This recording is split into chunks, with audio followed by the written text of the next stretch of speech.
Assalamualaikum warahmatullahi wabarakatuh. Perkenalkan, nama saya Rekan Salim dengan NIM 2120603042. Di sini saya akan menjelaskan tentang proses pengambilan keputusan. Proses pengambilan keputusan adalah langkah-langkah sistematis yang diambil untuk memilih opsi terbaik di antara beberapa alternatif yang tersedia.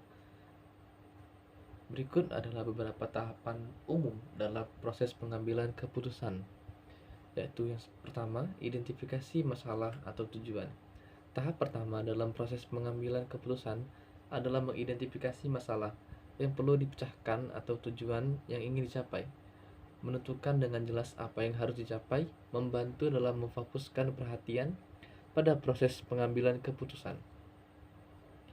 Yang kedua, pengumpulan informasi. Setelah masalah atau tujuan diidentifikasi, langkah selanjutnya adalah mengumpulkan informasi yang relevan.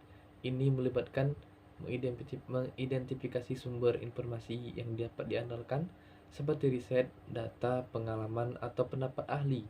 Informasi yang diperoleh akan membantu dalam pemahaman yang lebih baik tentang situasi dan opsi yang tersedia.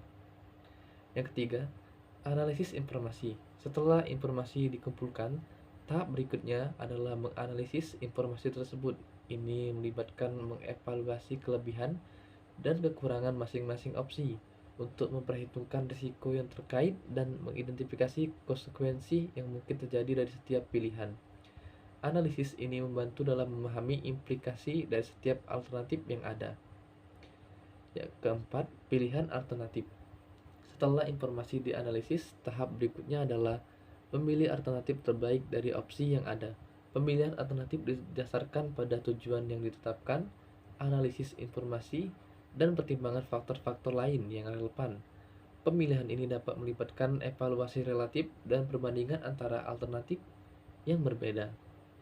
Yang kelima, implementasi keputusan. Setelah alternatif terbaik dipilih, langkah selanjutnya adalah mengimplementasikan keputusan tersebut. Ini melibatkan merencanakan dan melaksanakan tindakan yang diperlukan untuk mewujudkan keputusan yang diambil.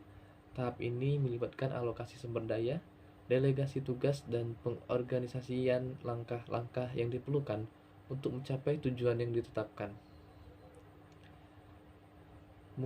Dan yang terakhir, evaluasi dan umpan balik. Tahap terakhir dalam proses pengambilan keputusan adalah evaluasi dan umpan balik. Setelah keputusan diimplementasikan, penting untuk mengevaluasi hasilnya dan membandingkan dengan tujuan yang ditetapkan. Evaluasi ini membantu dalam memahami efektivitas keputusan yang diambil dan memberikan umpan balik yang dapat digunakan untuk perbaikan di masa depan. Mungkin itu saja yang bisa saya sampaikan. Wabillahi taufiq wal hidayah. Wassalamualaikum warahmatullahi wabarakatuh.